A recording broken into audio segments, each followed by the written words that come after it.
Ողջույն ընկերներ, ինչ կարելի էր պատրաստել այս սիրունիկ դդումով, եթե ոչ ղափամա։ Եկեք պատրաստենք միասին։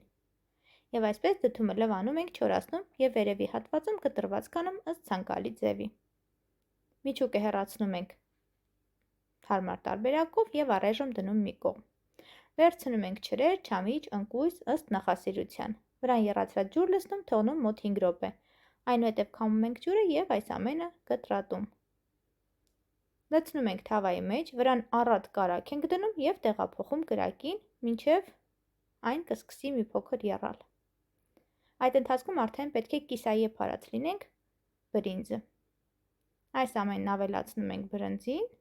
համեմում ենք աղով, լավ խառնում։ Առայժմ դնում ենք մի կողմ։ Դդումի մեջ տարածում ենք մեղրը և լցնում նախապատրաստած բաղադրիչները։ Փակում ենք, ծածկում ենք փայլաթղթով և տեղափոխում 180 աստիճան տաքացված ջեռոց 1.5-ից 2 ժամ, որից հետո հանում ենք ջեռոցից